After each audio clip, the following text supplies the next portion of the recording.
आपका अपने YouTube channel Uttarakhand प्रतिभा ज्ञानशाला में आज हम उत्तराखंड के 50 महत्वपूर्ण क्वेश्चनों को हल करेंगे। चलिए शुरू करते हैं। आप भी इसका आंसर देते चलना कमेंट बॉक्स में। उत्तराखंड भारत का कौन सा राज्य है?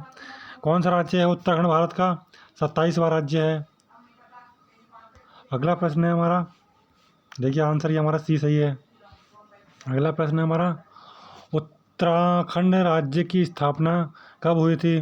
उत्तरांचल की स्थापना कब हुई थी? उत्तरांचल की स्थापना 9 अप्रैल 2000, 1 नवंबर 2000, 9 नवंबर 2000 या 15 नवंबर 2000। तो सबको पता है कब हुई थी? 9 नवंबर 2000 को हुई थी उत्तराखंड की या उत्तरांचल की स्थापना। और उत्तरांचल नाम कब परिवर्तित हुआ था? उत्तरांचल नाम परिवर्तित हुआ था हमारा 1 जनवरी 2007 को। 1 जनवरी 2007 को हुआ था। देखिए उत्तर नंबर सी सही है हमारा यहाँ पर। उत्तराखंड का कुल क्षेत्रफल कितना है? उत्तराखंड का कुल क्षेत्रफल है 53,083 वर्ग किलोमीटर। आंसर नंबर हमारा 1 सही है। ठीक है। अगला प्रश्न है हमारा, उत्तराखंड हिमालय के किस भाग में स्थित है?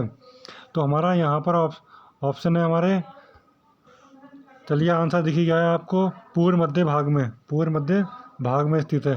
ठीक है, यहाँ पर हमारा। अगला है हमारा, उत्तराखंड के प्रथम मुख्यमंत्री कौन थे?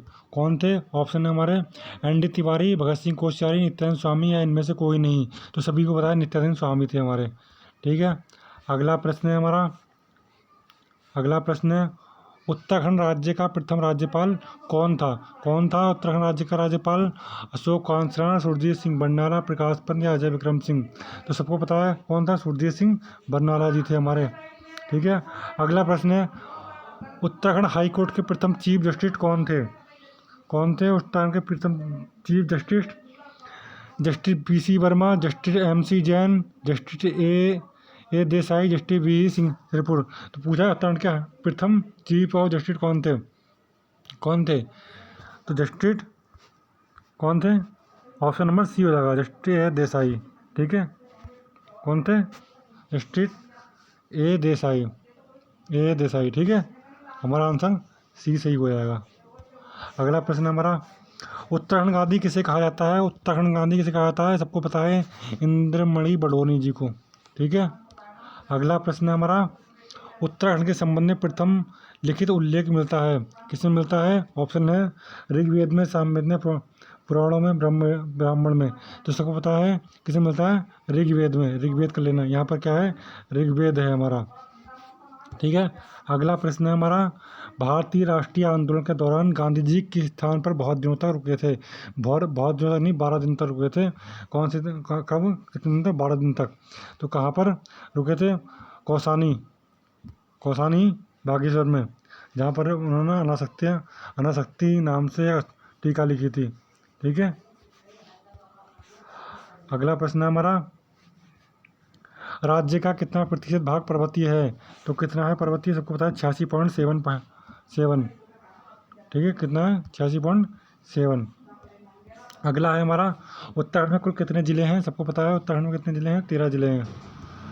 अगला प्रश्न है हमारा, उत्तराखंड का सर्वाधिक क्षेत्रफल वाला जिला कौन सा है? सर्वाधिक क्षेत्रफल किसका है आपको पता है? सबसे ज़्यादा क्षेत्रफल किसका है? सबसे कम किसका है? चंपावत का है। सबसे कम किसका है? चंपावत का। और सबसे सर्वाधिक इसका है चमोली का, ध्यान रखना। ठीक है, किसका है? चमोली का है सबसे ज़्यादा। अगला प्रश्न हमारा, 2011 की जनगणना के अनुसार राज्य में पुरुष व महिला साक्षरता कितनी है? पुरुष और महिला साक्षरता हमारी कितनी है 2011 की जनगणना के अनुसार? तो हमारा यहाँ पर हमारा ऑप्शन का हो जाएगा, ये सही हो जाएगा, 87 और 70% है। ठीक है, 87.825 और 70%। ठीक है। अगला प्रश्न हमारा, राज्य में कुल कितने जिले हैं? सबको पता है कितने जिले हैं? 13 जिले हैं। ठीक है। अगला प्रश्न है हमारा, निम्न पक्षियों में से कौन सा उत्तराखंड का राज्य पक्षी है? सबको पता होना चाहिए ये कौन सा है राज्य पक्षी? मोनाल है। ठीक है, क्या है? मोनाल है। और अगर पशु पूछा जाएगा तो कौन सा? कस्तूरी मृग है। और वृक्ष क्या है? बुरांश है। ठीक है। और फूल कौन सा? ब्रह्मकमल है। क्या है? ब्रह्मकमल। ठीक है। अगला प्रश्न हमारा, राज्य विधानसभा की पहली उपाध्यक्ष कौन थी पाली उपाध्यक्ष यहाँ पर हमारी? कौन थी? विजय वर्तवाल जी, विजय वर्तवाल जी। अगला प्रश्न है हमारा, उत्तराखंड की दूसरी राजभाषा कौन सी है? कौन सी है दूसरी राजभाषा? सबको पता है संस्कृत है। कब बनी थी? 2010 में इसको घोषित किया गया था, 2010 में घोषित किया गया था संस्कृत भाषा को। ठीक है। अगला प्रश्न है हमारा, उत्तराखंड का सबसे बड़ा हिमनद कौन सा है? सबसे बड़ा हिमनद बताइए। मिलम है, कफनी है, गंगोत्री है, सुंदरगंगा है, कौन सा है?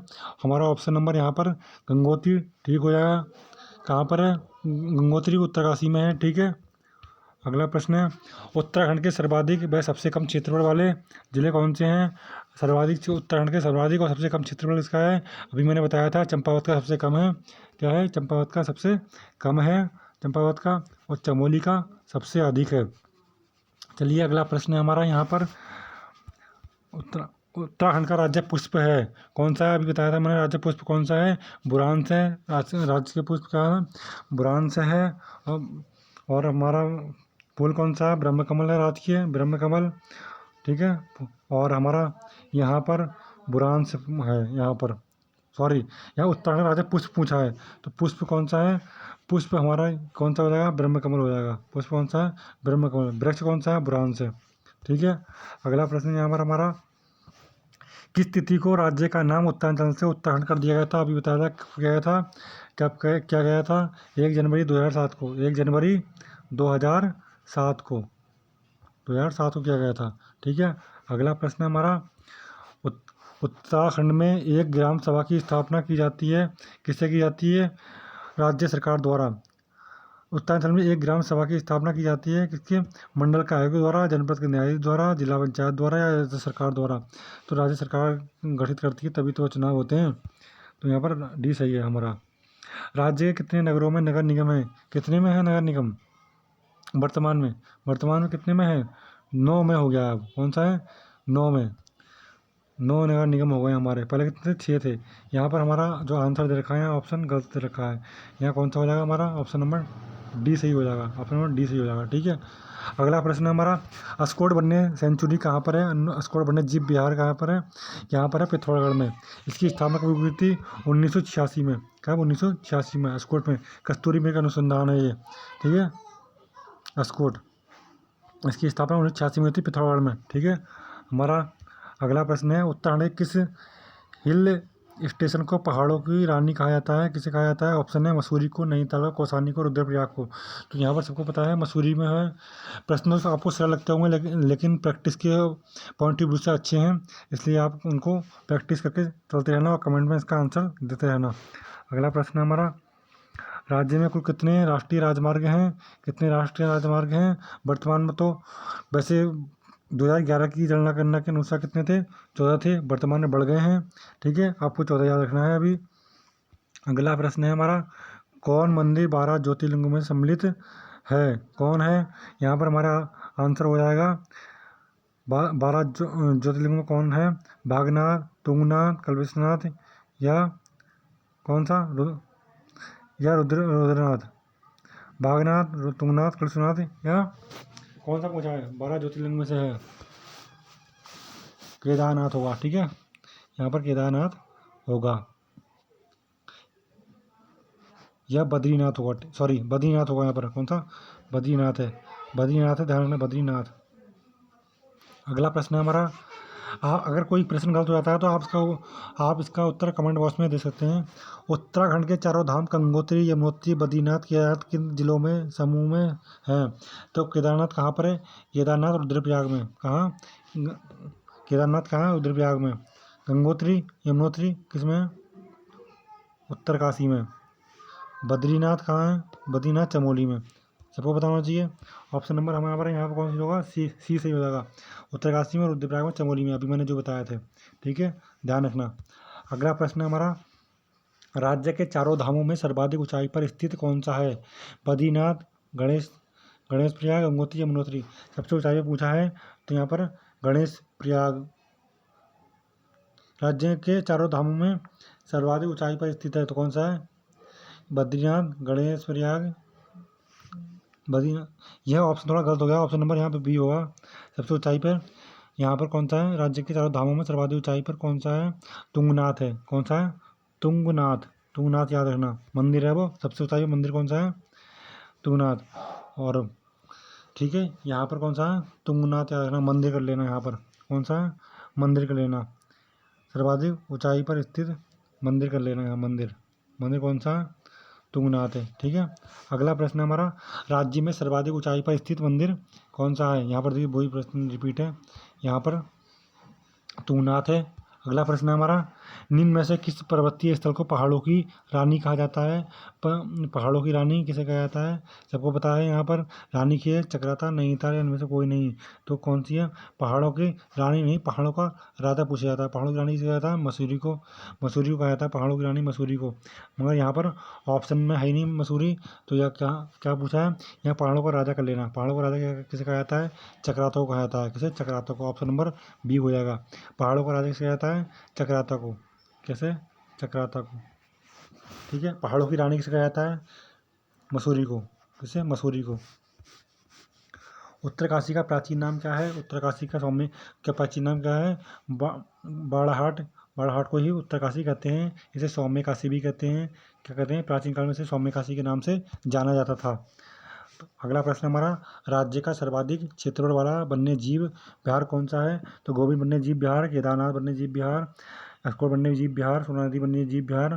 कौन सा है हमारा? सबको पता होना चाहिए, केदारनाथ वन्य जीव विहार है। कौन सा है? केदारनाथ वन्य जीव विहार। ठीक है, अगला प्रश्न है हमारा, ऋषिकेश में स्थित मुनि की रेती किस जिले में है? तो हमारे ऑप्शन है टिहरी, पौड़ी, हरिद्वार, देहरादून। सबको सबको बताना चाहिए मुनि की रेती कहाँ पर है? टिहरी में है। कहाँ है? टिहरी में। अगला प्रश्न है हमारा, राज्य के पर्वतीय क्षेत्रों की अधिकांशता मृदा का पीएच मान कितना है? तो सबको पता होना चाहिए कितना है पीएच मान। 4.5 से लेकर 5.5 से लेकर 6.5 तक। ठीक है, ऑप्शन नंबर सी सही है हमारा। ठीक है, यहाँ पर अगला प्रश्न है, वो उत्तराखंड में उगाई जाने वाली फसलों में सबसे महत्वपूर्ण समूह कौन सा है? सबसे महत्वपूर्ण समूह पूछा है यहाँ पर, कौन सा है हमारा? तो हमारा कौन सा है? धान, गेहूँ, अरहर, धान, गन्ना, झिगोरा, अरहर, गेहूँ, धान, मंडुवा। तो हमारे यहाँ पर होगा धान, गेहूँ, अरहर और मसूर। ठीक है, आंसर हमारा कौन सा? गेहूँ, धान। गेहूँ, धान। यहाँ पर देखिए दोनों, बी भी सही है, डी भी सही है। गेहूँ, धान, मंडुवा भी उगाया जाता है अधिकतर मात्रा में। गेहूँ, धान और गेहूँ, धान इसमें भी है। अरहर भी काफ़ी मात्रा में उगाई जाती है। अरहर और गेहूँ, मसूर और मंडुवा पहाड़ी क्षेत्र में होता है सिर्फ। ठीक है, यहाँ पर ऑप्शन हमारा डी भी सही है और बी भी सही है। ठीक है, इसलिए ये दोनों ऑप्शन हमारे सही हो जाएंगे। ऐसे होती है, बी और सी दोनों हमारे सही हो जाएंगे यहाँ पर। ठीक है, सॉरी बी और डी, सॉरी बी और डी, बी और डी दोनों सही हो जाएंगे हमारे। ठीक है, अगला प्रश्न है हमारा, उत्तराखंड में कृषि भूमि नापने का पैमाने क्या है? हमारा ऑप्शन है सेंटीमीटर, गज, फिट, गज और फिट, नाली, मुट्ठी, बीघा, बिस्वा। तो सबको पता है क्या है? नाली और मुट्ठी है। ठीक है, अगला प्रश्न है हमारा, उत्तराखंड में कृषि योग्य भूमि है कितनी है? लगभग कृषि योग्य भूमि हमारा ऑप्शन नंबर सी सही हो जाएगा। कितनी? 13%। अगला प्रश्न है हमारा, उत्तराखंड में एक नाली जमीन कितने वर्ग होती है? कितने वर्ग होती है? 100 वर्ग मीटर, 200 वर्ग मीटर, 500 वर्ग मीटर, 1000 वर्ग मीटर। तो 200 वर्ग मीटर होती है। अगला प्रश्न है हमारा, कौन सा 2 वर्षीय फसल चक्र उत्तराखंड के वर्षा आश्रित क्षेत्रों में लोकप्रिय है? तो कौन सा है? धान, गेहूँ, मंडुवा और परती छोड़ देते हैं। परती माने खाली छोड़ देते हैं, कुछ दिन इस पर खेती नहीं करते हैं, तो क्या है? परती हो जाती है। ठीक है, उसके बाद में अगला प्रश्न है हमारा, उत्तराखंड में बकार क्या है? उत्तराखंड में बकार क्या है हमारा? यहाँ पर पूछा गया है। तो उत्तराखंड में बकार का उपयोग होता है किसमें? जल संग्रह हेतु, फसल फल रस संग्रह हेतु, या खाद्यान्न हेतु, या फिर दूध हेतु। सबको पता है यहाँ पर साग है एक, बकार क्या है? साग है। खाद्य संग्रह हेतु का उपयोग किया जाता है, साग के रूप में उपयोग किया जाता है इसे। अगला प्रश्न है, राज्य में उत्पादित मंडुवा अनाज का निर्यात किसे किया जाता है? सबको पता होगा यहाँ पर किसे किया जाता है। हमारा ऑप्शन है यहाँ पर अमेरिका, सिंगापुर, जापान, यूरोप को। तो यहाँ पर कहाँ कहाँ किसे किया जाता है? जापान को। मंडुवा की मांग कौन करता है? जापान को। जापान में हमारा यहाँ पर जापान को निर्यात किया जाता है मंडुवा। याद रखना, ना अमेरिका है, ना सिंगापुर है, यूरोप भी नहीं है। हमारा कौन सा राइट उत्तर कौन सा हो जाएगा? जापान हो जाएगा। अगला प्रश्न है हमारा, राज्य में चाय की खेती को 1824 में सर्वप्रथम किसने शुरू किया था? किसने किया था? बिशप हेवन ने, मैकलेन ने, जॉन स्मिथ ने। सबको पता है बिशप हेवन ने किया था। हमारा ऑप्शन नंबर ए सही हो जाएगा यहाँ पर, ऑप्शन नंबर ए। अगला प्रश्न हमारे, राज्य में सर्वाधिक क्षेत्रफल पर की जाने वाली दो फसलें कौन सी है? सबको पता है गेहूँ और धान है। गेहूँ और धान या गेहूँ और चावल है। ठीक है, ऑप्शन नंबर ए सही हो जाएगा। अगला प्रश्न है हमारा यहाँ पर, राज्य में सर्वाधिक कृषि योग्य भूमि कहाँ पर है? तो सभी को पता होना चाहिए सबसे ज़्यादा कृषि भूमि कहाँ पर है। उधम सिंह नगर, और उधम सिंह नगर उसमें ना हो तो हरिद्वार को लगा देना, यह भी हमारा सही हो जाएगा। अगला प्रश्न है हमारा, स्वतंत्रता के बाद राज्य में पहला भूमि बंदोबस्त कब किया था? 1951 से 53 में, 54 से 58 में, 60 से 64 में, 1978 से 1974 से 78 में। तो हमारा यहाँ ऑप्शन नंबर सी सही हो जाएगा, 1960 से 64 में। अगला प्रश्न हमारा, राज्य में सर्वाधिक किस औषधि पौधे की खेती शुरू की गई थी? तो किसकी हुई थी? पायराथम या बेलाडोना, जिरेनियम या कुटकी? तो ऑप्शन नंबर यहाँ पर हमारा बेलाडोना, 1903 से शुरू हुई थी इसकी बेलाडोना की खेती, आपको याद रखना है। ठीक है, अगला प्रश्न है हमारा यहाँ पर, राज्य में नई कृषि नीति जारी की गई थी 2001 में, 2008 में, 2010 में या 2011 में? तो आपको पता होगा कब की थी। ऑप्शन नंबर यहाँ पर डी सही हो जाएगा, 2011 में। अगला प्रश्न है हमारा, श्रीदेव सुमन कितने दिनों बाद शहीद हुए थे भूख हड़ताल के कारण? कितने हुए थे? ऑप्शन नंबर हमारा है 84, 88, 86, 82। तो हमारा सही आंसर हो जाएगा इसमें 84। क्या हो जाएगा? 84 सही हो जाएगा। आज के हमारे ये 50 प्रश्न कैसे लगे कमेंट करके ज़रूर बताना। यदि प्रश्न अच्छे लगे हों तो कमेंट बॉक्स में लिखना। जय हिंद।